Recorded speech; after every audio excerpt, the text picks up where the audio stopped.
Hello, and welcome back to the ministry. And today we're doing a flow in relation to it's almost considered a part two of the counterfeit versus the real thing because of the fact that the Lord kind of put it on my heart when I was finishing the perfect match that I needed to come back and talk about. Um, there's a part that you have to understand. We talked a little bit about it when I said, are we talking too much? There is a reason that your God ordained spouse was drawn to the counterfeit. I even touched a little bit on it in that part where I was talking about the fact that there's elements that we may carry that if we are not careful, we will push our God ordained spouses away. What was it that made the counterfeit hold the God ordained spouse's attention in the first place?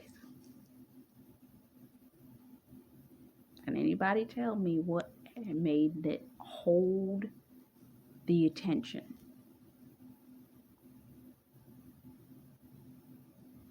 A lot would normally assume that the thing that made the counterfeit hold the attention was their body.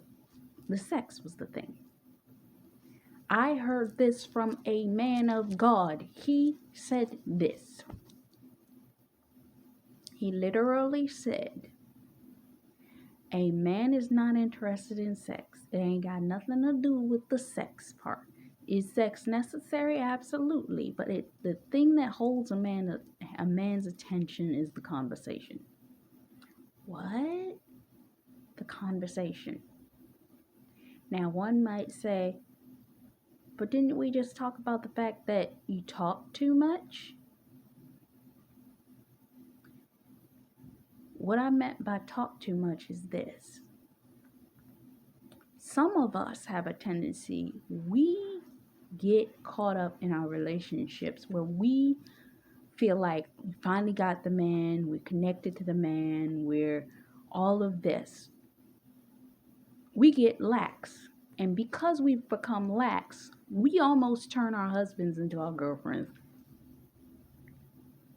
I'll pause right there. You could sit and talk to your spouse for 3 hours about all this stuff. Because they're your husbands and they love you. They're going to sit there and listen to everything you got to say. But they ain't going to comment. They're going to listen. But catch this. What is it that a man 9 times out of 10 does when we sit there? We will pour our heart out for 3 hours. What's a man going to turn around and do? They're going to listen to everything that you said. And they're going to give you an answer that sums up everything they heard you say in about 1 to 2 minutes, if that much. Because they listened to what you said. They understood what you said. They got to the point of your conversation. All the rest was subcontext to them. And they're going to answer you in less than 2 minutes.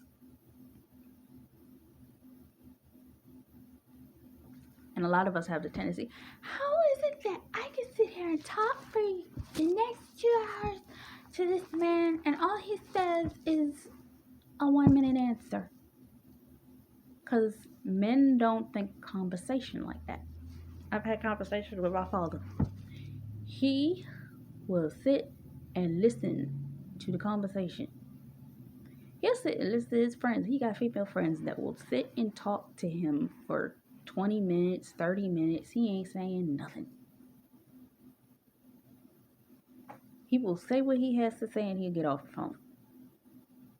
Men ain't talkers like all that. But here comes y'all people that says, wait, didn't you say that we need to stop talking and listen? Yeah, you need to stop talking and listen. Which means that you need to also listen to them when they are talking. It needs to be a two-way conversation between the two of you. Because some of us that are talkers, if they don't cut in, we will talk for the next 2 to 3 hours. If they don't cut in. Men want to know that you are listening as much as you're talking.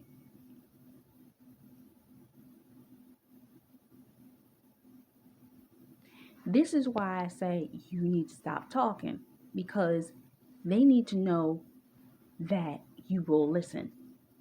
You know how a man knows whether he want to keep dealing with you or not? If you're a talker, they will sit there and they'll listen to everything you have to say, determine, oh, this person likes to talk, but I don't want to sit here and deal with them having to talk. I'm going to excuse myself from the situation, and then you wonder why they never called you back, because you spent the entire date talking. Did y'all equally exchange? Did y'all have chemistry in your banter between one another throughout your date? Did you talk in communicative ways? Did you listen? And I don't mean, and I didn't bring this up, and this is another reason why I came here. Are you attentively listening when they are talking? I remember years ago I was watching an episode of one of my shows, and the woman was sitting up there like, when a guy starts talking, just laugh at appropriate times when it's supposed to be cute for you to laugh. I'm like, what? Which basically means don't listen to anything they really have to say. Just make them think that you're hearing them. No. You need to attentively listen to the man when he's talking. Referring back to what the apostle said, they need to have conversation. If they can have good conversation with you, good conversation.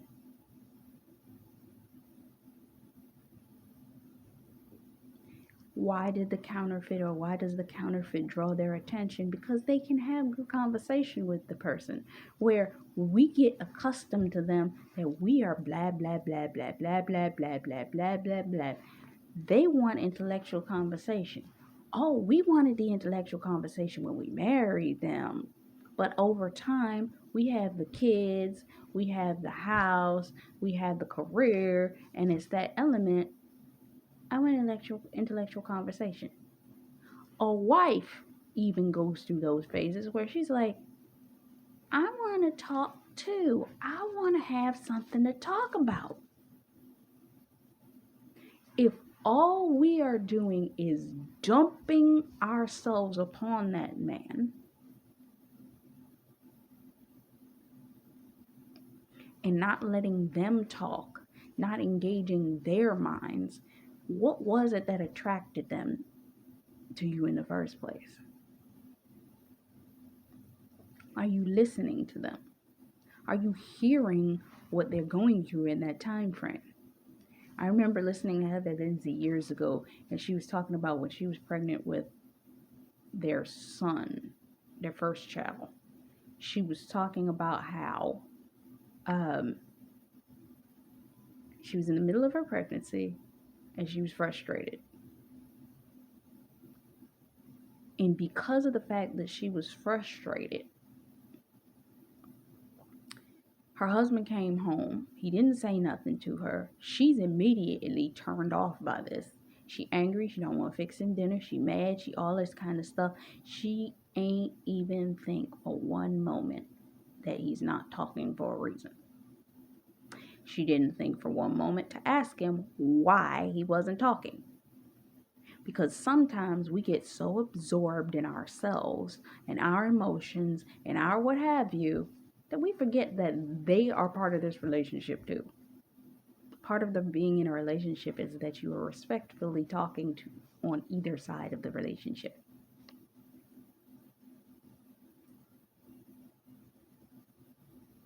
Why do men cheat? Respect.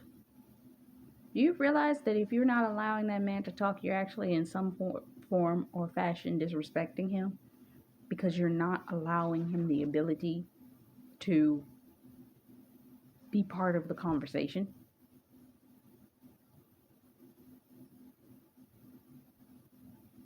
We see it in movies all the time, and I am going to go over Why Did I Get Married, where the woman will sit there and nag and nag and nag and nag and nag the husband, and then wonder why that husband turned around and cheated. Because it's the person they turned around and cheated with didn't nag them, or in the moment in which they cheated with them, didn't nag them.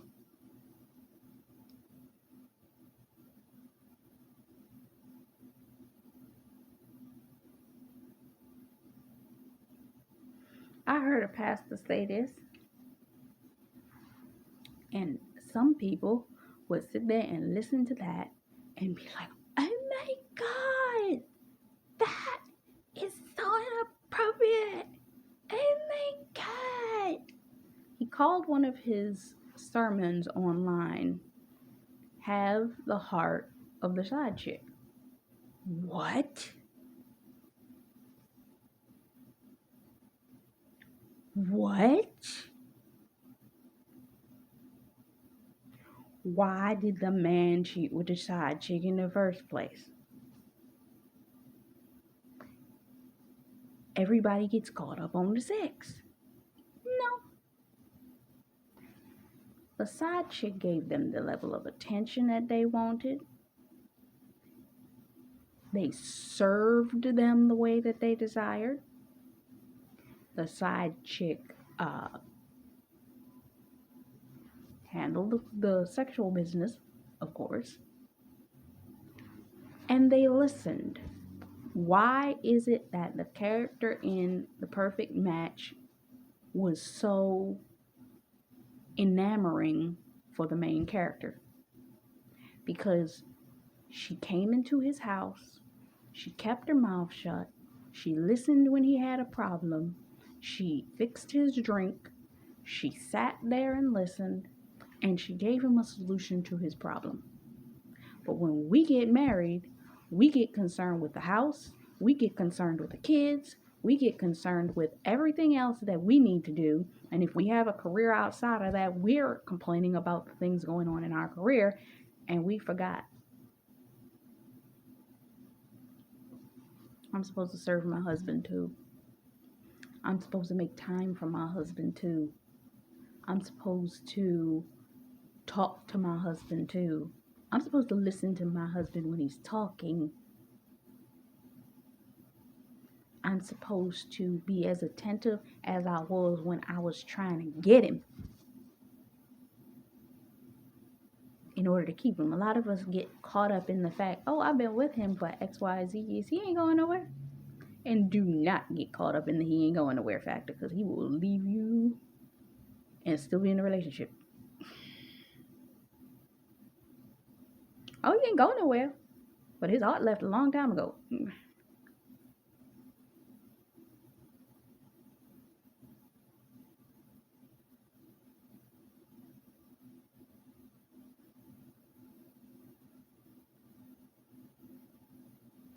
Are you hearing what I'm saying?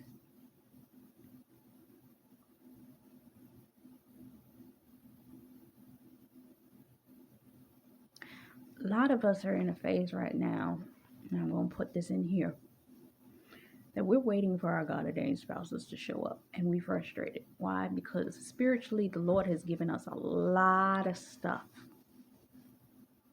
that He wants us to put our hands to. We know that our God ordained spouse is part of the process in which we need some of this stuff to fall into place, and we frustrated. A young woman did a dream review the other day where she was talking about she had a dream that she was on her cell phone talking to her God ordained spouse, and she showed in the video that she saw that she was heavily pregnant, meaning she was on Duo and she showed, like, you see me like this, but she turned the camera in such a way that if she was on with the guy, he could see that she was pregnant. And it showed his point of view saying, I know, and I know that you're due, but I'm trying to get Jezebel off of me. Why would I mention that? Jezebel is the counterfeit spirit. Jezebel is lust, greed, malice, living in your own will, perversion, all of these things. A lot of us are in that phase where we spiritually have been pregnant and holding the things that the Lord has told us that we need to carry, but they're being held up because the spirit of that counterfeit is holding them up. But why? What is it that has kept their interest in that counterfeit? Some of it is just frankly rebellion. They're in rebellion because of the fact that the world allots them the ability that they can do X, Y, and Z without being held accountable to that in the world. If they come over to us and come over to our side, that means that the Lord is going to put a, not a chastity belt, but a level of guard upon them that they're going to have to release, relinquish, and let go of a lot of stuff that they acquired that Jezebel gave them because they felt comfortable. Because why? Jezebel gave them what? Jezebel listened. Jezebel served them the way that they needed to be served. Jezebel was performing whatever sexual perversions, lusts, what have you with them that they desired. Told them that they could live in their own will. Listened to them and gave them advice from a perverted place. While we are over here, spiritually pregnant with the things that God has given us that they're supposed to help us walk out with. And they standing over there with the counterfeit. Looking at us, I'm trying to get away from Jezebel. Some of it's a decision, but it's the same decision they would need to make that if they were married to you and you physically were pregnant with their child, and Jezebel came calling and knocking, because this happens. I listened to Anointed Fire tell a story many broadcasts back, where she talked about how in her grandparents' time that there was that woman that was the Jezebel back in the 80s and 70s. And she operated in her Jezebelic thing, but she was out there doing witchcraft, trying to get this husband away from his wife and all kinds of foolishness. You think that these women aren't using witchcraft against these men to try to hold them in place? I heard prophetic poetry, the word called Black Widow and something else. And it talked about the black magic and all that kind of stuff that they were using in order to hold the man in place.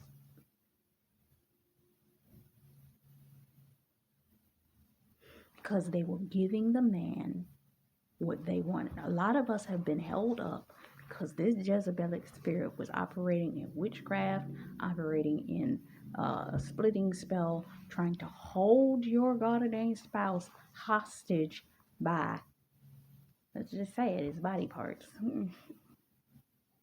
Read between the lines. That every time they were supposed to come over to us, this Jezebel would come back and use one of her many pull-ins, witchcraft, spells, sorcery, what have you, lustful, love potion number 9 type scenarios upon this man to pull him back. Meanwhile, we sitting here pregnant with these things. But God has gone through and he's broken those things off of this man. But why am I saying if these things have been broken off of this man, why is it that I'm telling you the differentiation between a counterfeit and a real thing? Because of the fact that just because you got him, when you get him, doesn't mean that these parts of this man don't still exist. There are women of God that married men of God, and 5-10 years into the marriage, the husband cheated. Because the nature of a man, God is going to be snatching these men up out of lifestyles where their nature was to be that way, and God's going to have broken to a degree this stuff off of them. But you think that these demonic entities are going to be like, oh, God broke it off, we ain't going to never try to come back after him. What does it say in the word? They will leave you for a season and try to come back. They will wait until your guard is down and try to return. So I'm saying this to say to you, these things and that element is still there. It's still in them. It didn't mean that it died. I literally heard a pastor say that there were issues that he was dealing with, that he went to go and talk to his pastoral counselor about the fact, because he was dealing with issues of lust and not fornication, may have been, I don't know whether it was masturbation or some other thing. And the pastoral person he went to didn't even want to talk to him about it, only to find out from that pastor's wife, it's like the reason he can't help you is because he's still dealing with it. So don't think that because these men are going to come out of the world and come to marry you, that it's the end all be all and they no longer have these issues in their life. Oh, they have them, but you're going to have to be that person that gives them the wisdom and gives them the help and the assistance that they need. Because it's still going to be in them, but because they are with you and because God has tamed them, they are going to think clearly more so than they would had they been in the world. But it's still there on them. Recently, this has been a huge topic of conversation. Ruth Lawn recently did a podcast talking about this. Kurt Franklin talking about having been addicted to pornography and how his wife supported him as he was trying to come out of that early on. The reason that the counterfeits are easy is because they ain't trying to help them change. We the ones that need to support them in the changes that they need to make them a better person. We cannot judge them. We must love them unconditionally in the midst of it. Unconditionally. We can't have a condition upon the reason in which we have decided to love these men. No.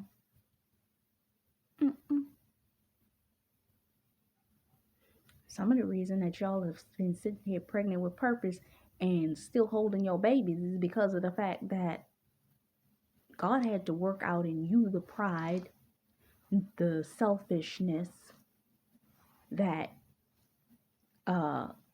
Leviathan spirit in your heart, because you're going to have to love them unconditionally through the stuff that they still dealing with, because these men aren't coming to you perfectly clean. They're going to have some residue and they're going to have some spots. And you're going to still have to deal with them.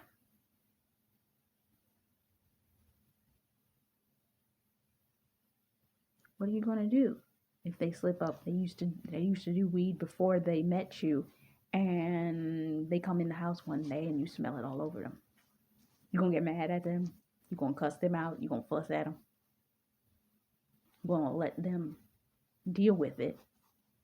And you're going to talk to them after they've come out of it. They come home drunk. Because Their job still is in that place that they were in before, but are you going to unconditionally love them in that moment or love them through that moment? Or are you going to fuss them out and cuss them out? Hmm.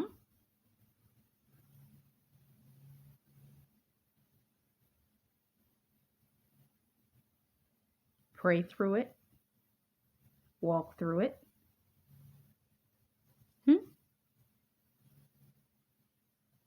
Getting back to the pregnancy, a lot of us are carrying these children that spiritually have been given to us that has been taking a long time for them to be birthed. But we can't birth them without our God ordained spouses. And I was thinking about this in the shower before I came on here. That I watched an episode of ER. A woman was supposed to be giving birth to her child, but the child, there was something wrong with the way in which they needed to deliver the baby. And when they were midway delivering it vaginally, they came to the understanding they could not do that. So they literally pushed the child back into the birth canal and took her for a C-section to take the child out that way, which literally risked her life. And if I'm not mistaken, I believe that she passed away. A lot of us are overdue with the babies, the blessings, the promises, the things in which God has called us. And a lot of us are spiritually frustrated because of it. Because we know it's time for this thing to be due. It's time for this thing to be birthed. And we're trying to continue to push through this thing by ourselves. I saw a woman, she does a fasting video on YouTube. She pops up every once in a while. I don't watch all her videos if it pops up. But I remember when I first saw one of her videos, she talked about every single one of her children was birthed by it. She birthed that child by herself. Her husband was never there when that child was born. She has 3 children, and each one of them, her husband was never in the delivery room when them children were born. Our God ordained spouses are supposed to be in the delivery room of the things that the Lord has given us to birth. Some of them are literally supposed to be that 2 Kings 8 and 18 assistant that's supposed to help you go forth and get the assets and the things that are supposed to come into alignment with the blessings that you are supposed to receive in this season.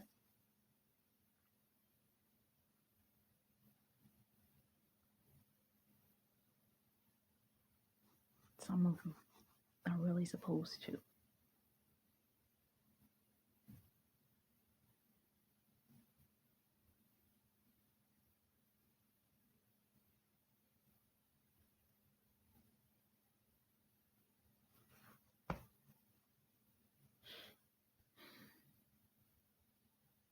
But you're still carrying and they're still fighting. Some of them, the fight is over, but some of them are healing from that fight. And some of them are operating, and some of them are dealing with shame. And the thing that we can't do when our God ordained spouses show up is we have to love them in an unconditional manner. That this is the reason that when we see them come to us, that we have to treat them with love, with kindness, because they're going to still be dealing with certain things. And we have to walk with them through that. We have to feel with them through that. We have to love them through that. We cannot be that wife that nags them and sucks our teeth and doesn't want to assist them. They got something that they happy about and you sucking your teeth, are angry or frustrated and what have you. Talk with your spouse, because it's the communication that's going to save your relationship. Number one aspect of the relationship that you're going to be in, you got to communicate. Listen actively when they talking and communicate. Because that's the difference that made the counterfeit attractive to your God ordained spouse.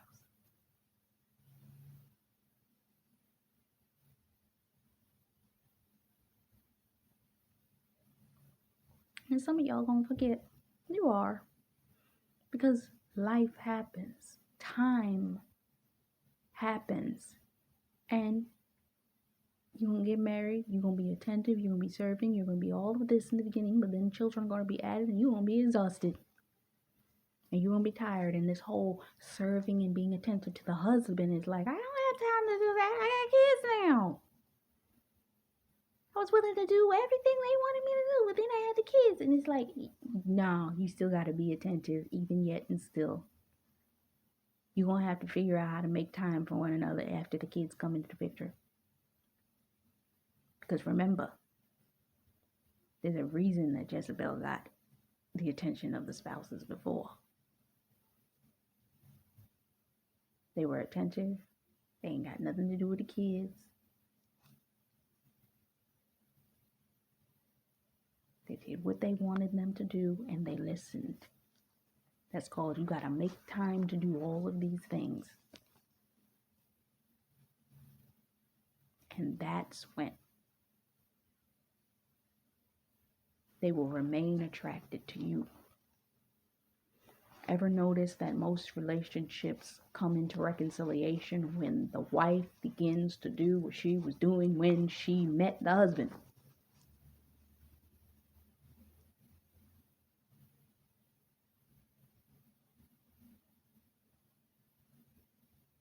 Don't get comfortable. I remember I even watched my show during the 5th season. She was dating a different guy. And she stopped becoming attentive to that man. And when she stopped becoming attentive to that man, he started seeking attention from women that were doing,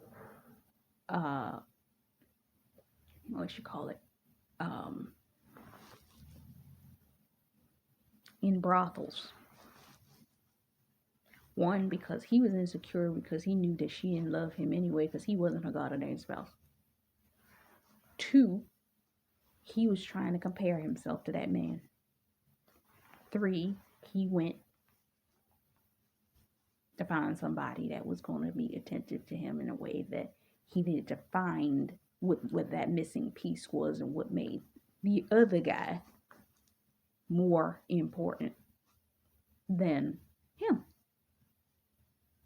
Their relationship wasn't never going to last because of that factor. You can't let your God-ordained spouse feel like he isn't the center of your world. Yes, you're going to have kids. God is number 1.